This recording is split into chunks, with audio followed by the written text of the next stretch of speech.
नमस्कार, आप देख रहे हैं बिग ब्रेकिंग और मैं हूं आपके साथ आयुषी गुप्ता। चलिए रुक करते हैं खबरों की ओर। किर्गिस्तान हिंसा में फंसे मावा विधानसभा क्षेत्र के बड़ागांव निवासी सत्येंद्र फगाना से विधायक राजेंद्र प्रधान ने बातचीत की है। उन्होंने कहा कि फंसे भारत के सभी छात्रों के बारे में जानकारी ली है। उन्होंने छात्रों को आश्वासन ये दिलाया है कि राजस्थान सरकार और भारत सरकार किर्गिस्तान हिंसा में फंसे बच्चों को सकुशल निकालने के लिए प्रयासरत है। छात्रों ने यह बताया कि मावा के 5 से 6 बच्चे अभी भी वहां फंसे हुए हैं। तो इस वक्त की ये बड़ी जानकारी आपको दे रहा है। विधायक ने बातचीत की है जिसकी तस्वीरें भी हम आपको टीवी स्क्रीन पर दिखा रहे हैं। आप देख पा रहे हैं जो छात्र फंसे हुए हैं किर्गिस्तान में, उनके साथ मारपीट की जा रही है, उसका वीडियो भी सामने आया है। और बात अगर हम मावा की कर ले तो वहां के भी छात्र फंसे हुए हैं, तो वहां पर छात्रों से विधायक ने बातचीत की है। तस्वीर हम आपको टीवी स्क्रीन पर दिखा रहे हैं। विधायक से बातचीत करते हुए की ये तस्वीर। अपना ऐसी कोई दिक्कत नहीं, घबराने की बिल्कुल आवश्यकता नहीं है ना। कोई बात हो तो तत्काल बताना। और अपनी राजस्थान सरकार और केंद्र सरकार दोनों लगे हुए हैं बिल्कुल। कितने बच्चे हैं अपने टोटल? महुआ से कितने हैं? अपने 200 जिले के सर 4-5 बंदे हैं। अच्छा, पूरे जिले में 4-5 बंदे हैं। हाँ। तो महुआ से कौन कौन है? एक तो आप हो गए, महुआ से एक मैं हूँ और एक खेड़ला से भी है। अच्छा, खेड़ला से भी एक है ना? हाँ, वो मेरे साथ आएगा। और एक महुआ से। अच्छा। ठीक है। आप ध्यान रखना बिल्कुल, है ना। और चिंता करने की आवश्यकता नहीं है बिल्कुल भी। कोई बात हो तो मेरे को तत्काल बात करना मेरे से, है ना। सर कोई दिक्कत नहीं है। ठीक है भाई। काफी मिलिट्री वगैरह आ चुकी है, वैसे तो कोई दिक्कत नहीं है। मिलिट्री वगैरह सब खाना वाना व्यवस्था वगैरह सारा मिल रहा है टाइम पे? Yes sir. ठीक है, ध्यान रखना अपना, है ना। और चले रुक करते अगली खबर की ओर। अपने देश से दूर 10,000 पाकिस्तानी छात्र बहुत घबराए हुए हैं, डरे हुए हैं। किर्गिस्तान में फंसे हुए ये छात्र अब शहबाज शरीफ से अपील कर रहे हैं कि किसी भी तरीके से उन्हें पाकिस्तान वापस ले जाया जाए। किर्गिस्तान में अचानक हुए दंगों ने हजारों विदेशी छात्रों को परेशान कर दिया है। इनमें भारत के भी स्टूडेंट्स हैं जिन्हें भारतीय दूतावास ने घर से बाहर न निकलने की सलाह दी है। आखिर एक रात में किर्गिस्तान के अंदर क्या हो गया कि दक्षिण एशिया तक दहशत फैल गई।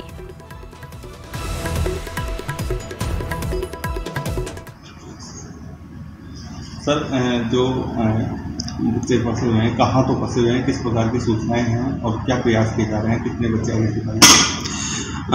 वर्तमान में हमारे पास 4 विद्यार्थी जो कि महुआ उपखंड क्षेत्र के हैं, उसके बारे में जानकारी प्राप्त हुई है। स्थानीय प्रशासन भी उनके साथ लगातार संपर्क में है, उनसे बातचीत की जा रही है। इसके अतिरिक्त स्थानीय प्रशासन से जो यथासंभव मदद हो सकती है, जिसमें हम जो है कि राज्य सरकार और सेंट्रल गवर्नमेंट को यहाँ के बच्चों के बारे में अवगत करवाना। और चलिए रुक करते अगली खबर की ओर। जम्मू कश्मीर के शोपियां में आतंकियों ने हमला किया है। आतंकियों ने वहां पूर्व सरपंच की गोली मार करके हत्या कर दी और आतंकियों ने पूर्व सरपंच एजाज शेख को 10 गोलियां मारी थी और इलाज के दौरान उनकी मौत हो गई। एजाज शेख बीजेपी से भी जुड़े हुए थे। हमले की जानकारी मिलते ही सुरक्षा बल की टीम उस इलाके में पहुंची और पूरे इलाके को घेर करके सर्च ऑपरेशन शुरू किया गया है।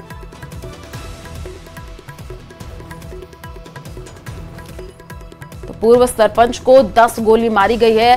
सुरक्षा बलों ने इलाके की घेराबंदी कर ली है। जम्मू कश्मीर के शोपियां से ये जानकारी, जहां पर शोपियां में आतंकी हमला हुआ है। आतंकियों ने पूर्व सरपंच की हत्या कर दी। हम सोने लगा, सोते के बाद 5 मिनट हो गया। हमारे मकान के साथ है टीन का देवर, वहाँ पर जिस तरफ टीन को बजाता है ना, इसी तरफ हो गया। मैंने अपनी बीवी को बोला कि आप नज़र मारो, वो उसने खिड़की खोला, नज़र मारा, वहाँ पर उसने दूसरी साइड से आवाज़ सुनी। फिर हम बाहर निकल था, इसके घर गए, यहाँ किचन में पड़ा था। हाँ, फिर हमने किया काम, उधर से उठाया, लिया थानेपुर, थाने से वापस आया, फिर यहाँ हॉस्पिटल में थे, मगर ये वहीं से डेथ हो। और चलिए रुक करते अगली खबर की ओर। शोपियां में पूर्व सरपंच की हत्या की गई तो अनंतनगर में आतंकियों ने 2 पर्यटकों को निशाना बनाया। दोनों को गंभीर हालत में अस्पताल में भर्ती करा दिया गया और दोनों पर्यटक जयपुर के रहने वाले बताए जा रहे हैं।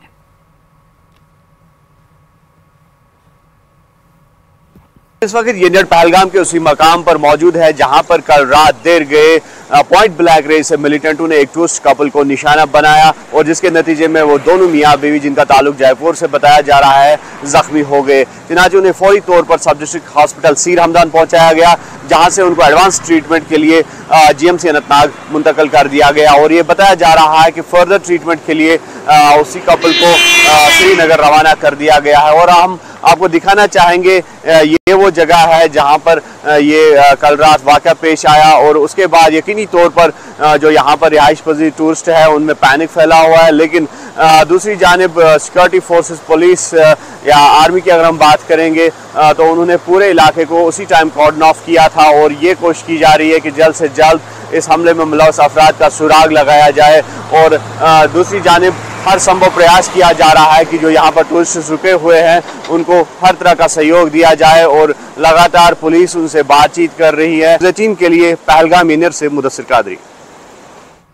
अमेठी और रायबरेली का रण बेहद भीषण है क्योंकि एक तरफ बीजेपी के चाणक्य अमित शाह रिकॉर्ड कायम करने की रणनीति बिठाए हुए हैं तो दूसरी तरफ दो लड़कों की जोड़ी की सियासी केमिस्ट्री अब रायबरेली और अमेठी में भी दिख रही है। इसी पर आपको दिखाते हैं ये खास report. Shri Ram Congress party India alliance परिवारवादी गठबंधन है। हर बात झूठी निकली कि नहीं निकली, इनके वादे झूठे थे कि नहीं थे। साल का 8,500 रुपए खटाखट महीने का अंदर। रायबरेली की जनता भी खटाखट भेजेगी क्या? उत्तर प्रदेश की सबसे हॉट सीट अमेठी और रायबरेली जहां गांधी परिवार की प्रतिष्ठा दांव पर लगी है। राहुल गांधी के लिए साख का सवाल है और बीजेपी के लिए रिकॉर्ड कायम करने की चुनौती है। इसी रणनीति के साथ बीजेपी के चाणक्य एक तीर से दो निशाना लगा रहे हैं तो पीएम मोदी कह रहे हैं शहजादे अमेठी से गए रायबरेली से भी जाएंगे खटाखट। अरे कोई इनके दिमाग को भी जरा बता दो कि अब रायबरेली की जनता भी खटाखट भेजेगी घर। अमेठी से गए रायबरेली से भी जाएंगे। पांचवें चरण की लड़ाई इसलिए भी दिलचस्प है क्योंकि स्मृति ईरानी की अमेठी और राहुल गांधी की रायबरेली सीट पर वोटिंग होगी जिसके लिए गांधी परिवार के साथ ही बीजेपी के चाणक्य ने भी मोर्चा संभाल लिया है और मंच से सियासी बाण छोड़े जा रहे हैं। अब हम लोग कहते हैं 400 पार, मगर ये 2 सीट ऐसी है ना, ये 2 सीट पर कमल खिला दो तो 400 पार यहां से ही हो जाएगा और कहीं जाने की जरूरत नहीं है। मुझे बताओ रायबरेली और अमेठी में कमल खिलाओगे क्या? जरा जोर से बोलो, खिलाओगे क्या? हमारे दोनों प्रत्याशी आगे आ जाइए, स्मृतिबेन और दिनेश जी। स्मृतिबेन और दिनेश जी को जिताओगे क्या? आज मनोज पांडे जी हमारे साथ आए। मनोज जी आगे आइए। मनोज जी ने सनातन का साथ देने के लिए भारतीय जनता पार्टी ज्वाइन की है। अमेठी का रण छोड़ने के बाद राहुल गांधी रायबरेली पहुंच गए लेकिन उनको अपनी जीत से ज्यादा स्मृति ईरानी को हराने की फिक्र है। तभी तो राहुल गांधी अखिलेश यादव के साथ अमेठी में रैली करने पहुंचे और निशाने पर बीजेपी को लिया लेकिन स्मृति ईरानी ने भी करारा पलटवार किया। मनोज भैया ने सनातनियों के मन कि अमेठी पहली बार मैं यहाँ 42 साल पहले आया था जब मैं 12 साल का बच्चा था। अपने पिता के साथ आया। 42 साल हो गए और मैं आपको कहना चाहता हूं कि जो भी मैंने राजनीति में सीखा है वो अमेठी की जनता ने मुझे सिखाया है। जो 5 दशक राज करते रहे, वो कलेक्टर का ऑफिस तक नहीं बनवा पाए। आज मेरे क्षेत्र में जिसने सुशासन की, अच्छे शासन की और अच्छे शासक के प्रतिनिधि के नाते शिलान्यास किया विकास कार्यों का, आज अमेठी की जनता की ओर से उन्हीं अमित शाह जी को आभार व्यक्त करती हूं। अमित भाई, आपने 2019 में कहा था अमेठी है तैयार, अब की बार मोदी सरकार। आज अमेठी और रायबरेली की ओर से विनम्रता से आपके चरणों में निवेदन रखती हूं, हम दोनों हैं तैयार, अब की बार फिर एक बार मोदी सरकार। उत्तर प्रदेश में दो लड़कों की जोड़ी की सियासी केमिस्ट्री सिर्फ चुनावी रैलियों के मंच पर ही नहीं बल्कि जमीनी स्तर पर भी दिख रही है। अखिलेश यादव ने चुनावी तपिश के साथ ही अपने कार्यकर्ताओं को हिदायत दी थी कि उत्तर प्रदेश में जिन लोकसभा सीटों पर कांग्रेस चुनाव लड़ रही है वहां वो ये मानकर पूरी ताकत लगाएं कि सपा का उम्मीदवार ही चुनावी मैदान में है। उनकी ये हिदायत गांधी परिवार के गढ़ माने जाने वाले रायबरेली और अमेठी में जमीनी स्तर पर नजर आ रही है।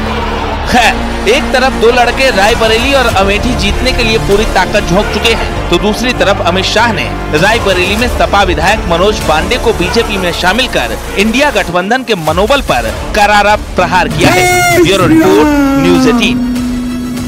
जय जय श्री राम। और चलिए रुक करते अगली खबर की ओर। जेडीयू के मुख्य प्रवक्ता नीरज कुमार ने तेजस्वी यादव पर लालू प्रसाद को राजनीतिक तौर पर नजरबंद करने का आरोप लगाया है। नीरज कुमार के बयान पर आरजेडी और कांग्रेस ने पलटवार किया है। दोनों दलों के नेताओं ने हार के डर से इस तरीके की बात करने का आरोप लगाया है। देखिए रिपोर्ट।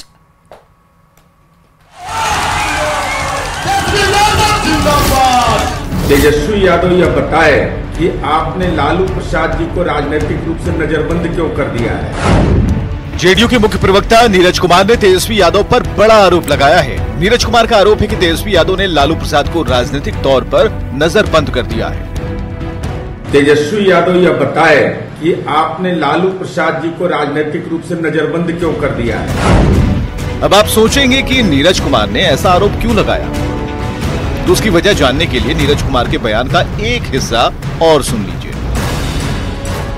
अपनी बेटी के लिए तो माननीय लालू प्रसाद जी के पास समय है, स्वास्थ्य इनका ठीक हो जाता है, लेकिन हाजीपुर में अगर दलित समुदाय का व्यक्ति लड़ रहा है, बुजुर्ग व्यक्ति अवध बिहारी चौधरी जी लड़ रहे हैं, दूसरे अति पिछड़ा दलित समुदाय के अगर नेतागण लड़ रहे हैं, तो लालू यादव के पास समय नहीं है।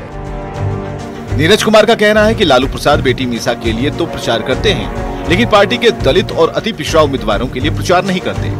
नीरज कुमार के आरोप पर कांग्रेस और आरजेडी ने पलटवार किया है। आरजेडी प्रवक्ता एजाज अहमद का कहना है कि इन लोगों को लग गया है कि हार हो रही है, इसलिए हताशा में ऐसी बातें कह रहे हैं। तेजस्वी प्रसाद यादव को हर जगह जो समर्थन और विश्वास मिल रहा है, उसके कारण बेचैनी और बौखलाहट में इस तरह की बातें कर रहे हैं। वहीं कांग्रेस के प्रवक्ता प्रेमचंद मिश्रा का कहना है कि इन्हें विकास के काम पर बात करनी चाहिए, बताना चाहिए कि एनडीए सरकार में क्या काम हुए, लेकिन फालतू की बातों में लगे हुए हैं। ये सब अनावश्यक बेफिजूल की बातें। पांचवें चरण के प्रचार का शोर थम गया, लेकिन उसके पहले नेताओं के बीच बार पलटवार काफी तीखा हो चुका है। न्यूज़ 18 के लिए पटना से अमित कुमार और रवि एस नारायण की रिपोर्ट।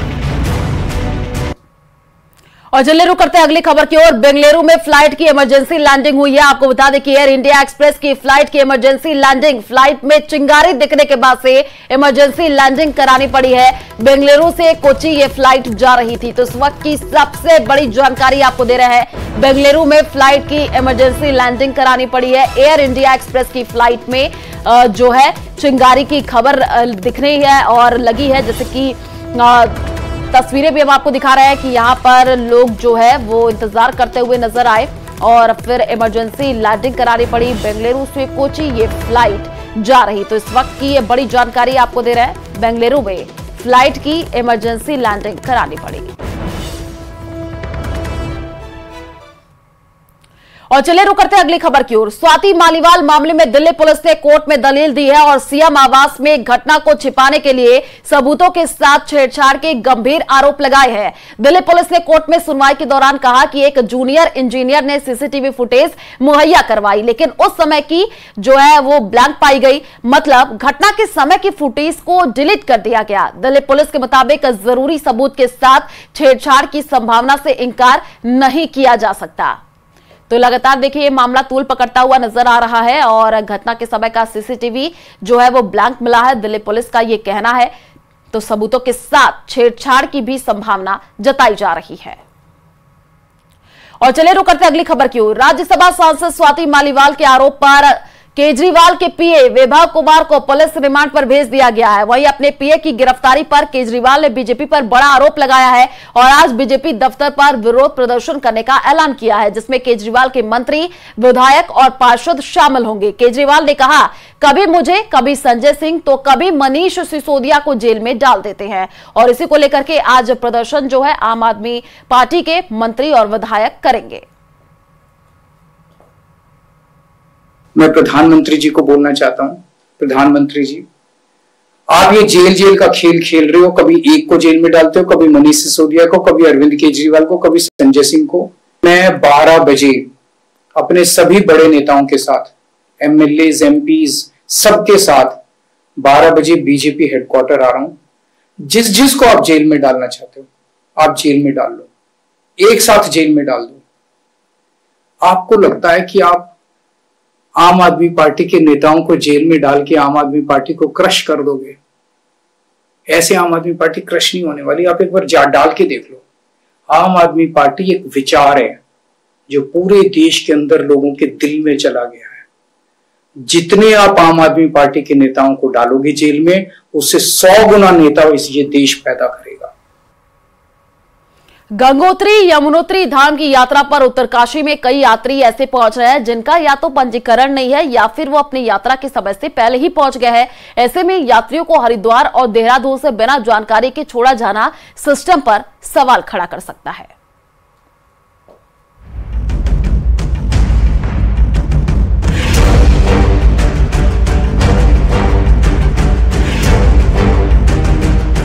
चार धाम यात्रा में श्रद्धालुओं का सैलाब उमड़ रहा है। अभी भी कई यात्री बिना रजिस्ट्रेशन के यात्रा पर आ रहे हैं, जिन्हें उत्तरकाशी के बड़कोट पे रोका जा रहा है। वहीं यात्री सड़क के किनारे अपना डेरा डाल रहे हैं, जो पुलिस के लिए भी सिरदर्द बना हुआ है। बिना रजिस्ट्रेशन के पहुंच रहे यात्री गंगोत्री यमुनोत्री जाने की मांग कर रहे हैं, लेकिन बिना पंजीकरण वाले यात्रियों को आगे नहीं भेजा जा रहा। इसके साथ ही कई लोग यात्रा के लिए मिले समय से पहले ही पहुँचने लगे हैं। पुलिस ऐसे यात्रियों को भी आगे जाने से रोक रही है ताकि धामों में व्यवस्था न बिगड़े। हमारा नाम राजेंद्र सूर्यवंशी, हम महाराष्ट्र से पुणे से आए ले। यहाँ पे हमें आगे छोड़ नहीं रहे। किस तरह की परेशानी, क्यों रोक रहे हैं आपको? वो डेट जो है वो बोलते हैं अगले महीने की, और ये रिसीट पे दिखा है ये आज की डेट है। हम नेपाल से आए हैं, विराटनगर शहर से, और यहाँ हम चारों धाम करने के लिए आए हैं। डेट के चलते हम लोग यहाँ नहीं जा पा रहे हैं यहाँ पर, और ये हम लोग अभी खर्चा पानी में भी अभी अब समस्या होने जा रही है। बहुत मुश्किल वाला बात है। अब हम लोग चाहते हैं कि किसी तरह हम लोग को ये दर्शन करा दे। मैं महाराष्ट्र से आया हूँ, और अब जब हमने रजिस्ट्रेशन किया था, रजिस्ट्रेशन करने के बाद हमको 16/5/2024 से तो लेके 29/5/2024 तक की डेट दी। तो आज यहाँ आने के बाद मैडम का कहना ऐसा है कि तुम यहाँ आज नहीं आ सकते। वहीं कुछ यात्री सड़क पर ही डेरा डाले हुए हैं और दोनों धामों की यात्रा करने की मांग कर रहे हैं, जिसके चलते उत्तरकाशी पुलिस को भी खासी मशक्कत करनी पड़ रही है। पुलिस लगातार बिना रजिस्ट्रेशन और समय से पहले यात्रा पर न आने की अपील कर रही है।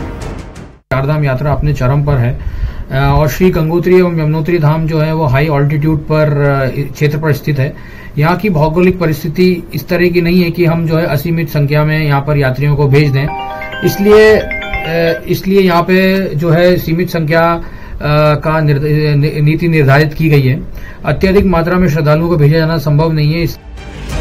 चार धाम यात्रा के रजिस्ट्रेशन को लेकर कई यात्रियों में भ्रम की स्थिति बनी हुई है। वहीं सवाल इस बात का भी है कि आखिर जिनका रजिस्ट्रेशन मई लास्ट और जून का है तो उन्हें हरिद्वार और देहरादून में प्रशासन क्यों नहीं रोक रहा। उत्तरकाशी से न्यूज़ 18 के लिए बलबीर परमार की रिपोर्ट। और चलिए रुक करते हैं अगली खबर की ओर। आज हम आपको एक ऐसे परिवार के बारे में बताएंगे जिसके हालात जान करके आपको बहुत तकलीफ होगी, लेकिन यह परिवार इस दर्द को हर रोज जीता है। सरदारशहर तहसील के गांव लोटसर में तुलसीराम नायक का परिवार है। तुलसीराम के 2 भाइयों की मानसिक स्थिति ठीक नहीं होने के चलते वो पिछले 10 से 12 वर्षों से जंजीरों में कैद हैं। हालांकि इनकी ऐसी स्थिति जन्म से नहीं है, पहले ये बिल्कुल ठीक और मेहनती हुआ करते थे। देखिए।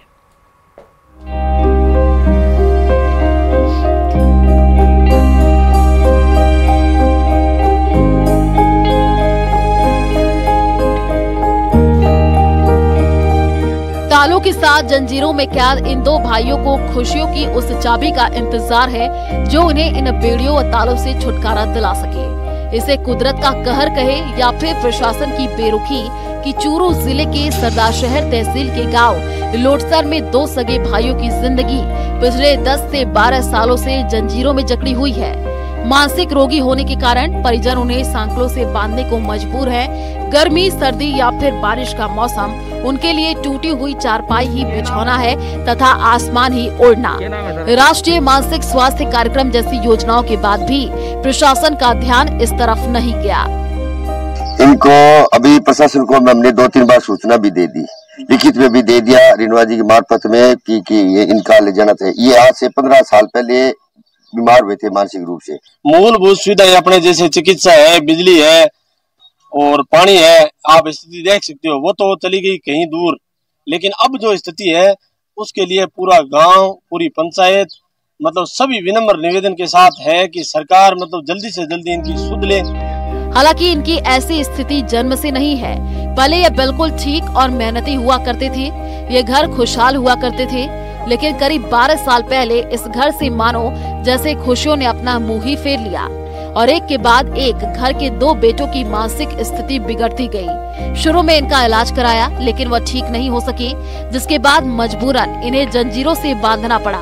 अपने बच्चों की ऐसी स्थिति देख करके इनकी मां गुजर गई। भाइयों की दयनीय हालत और मां के निधन से सबसे छोटा भाई पूरी तरीके से टूट गया और उसका भी निधन हो गया। 75 वर्षीय पिता नानूराम भी अपने 2 बेटों की इसी हालत को देख करके बीमार रहते हैं। वह भी चारपाई से उठ नहीं पाते हैं। अब परिवार में तुलसाराम ही कमाने वाला बचा है। उसी के सहारे पूरे परिवार का गुजर बसर होता है। परिवार की बेबसी की दास्तां वो कई बार प्रशासन को बता चुके हैं, लेकिन उनकी कोई सुध तक नहीं ले रहा है। 10 साल या मोटो देखो तो 12 पढ़तो गयो, छोटी है देखो 8 पढ़ो भी मैं वो पढ़तो हो गयो। शादी शुद्ध करे एक घराड़ी एक्सपायर होगी। अब मोटा मोटी बात है, 10 साल हो गया, मेरा तो कोई इलाज कोई नहीं। बाप ही हो गए, माँ सुर्गवास हो गया देख के। अब बाकी मैं रहे हुए एक लोटसर गांव में रहने वाले तुलसाराम के परिवार की सुध आज तक प्रशासन ने नहीं ली है। इस परिवार के हालात इतने खराब हैं कि घर में बिजली का कनेक्शन तक नहीं है। घर भी एकदम जर्जर स्थिति में है। लोटसर गांव में रहने वाले तुलसाराम के परिवार की मदद तो करते हैं, लेकिन ग्रामीणों की मदद नाकाफी साबित हो रही है। यदि सरकार इस परिवार की मदद करे तो शायद इस परिवार की दशा बदल सकती है। न्यूज़ 18 के लिए लोटसर गांव से मनोज शर्मा की रिपोर्ट। और राजधानी जयपुर की सबसे नजदीक दौसा में पानी की एक बूंद के लिए लोग मोहताज हैं। जिले के अधिकतर क्षेत्र में भूजल बह रही है और यह इलाका डार्क जोन में आता है। दौसा जिला मुख्यालय पर शहर में 10 दिन में एक बार पानी सप्लाई होती है, वो भी महज कुछ मिनटों के लिए। लोगों का आधा दिन पानी के प्रबंध करने में ही निकल जाता है। करीब 1.25 लाख की आबादी वाले दौसा शहर को पेयजल के लिए प्रतिदिन 168 लाख लीटर पानी की आवश्यकता होती है, लेकिन विभिन्न स्रोतों से यहाँ केवल 30 लाख लीटर से भी कम पानी उपलब्ध हो पाता है। ऐसे में वे तो पानी की टैंकर पर भी निर्भर है। जलदाय विभाग अधिकारी भी मानते हैं कि जिले में पानी की समस्या है, लेकिन इससे निपटने के लिए पूरे प्रयास किए जा रहे हैं।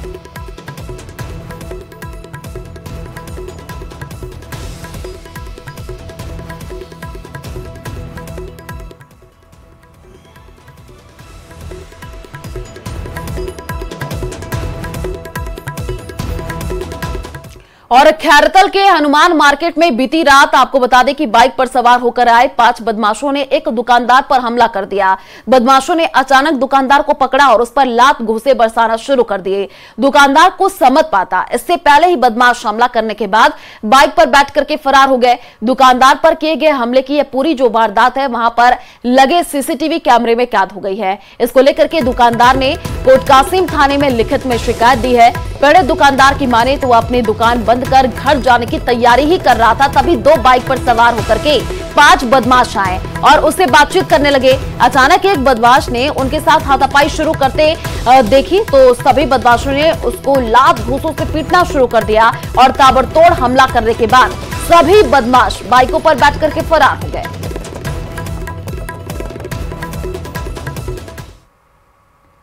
और चलिए फिलहाल इस बुलेटिन में इतना ही। बाकी खबरों के लिए आप देखते रहिए न्यूज़ 18 राजस्थान। नमस्कार।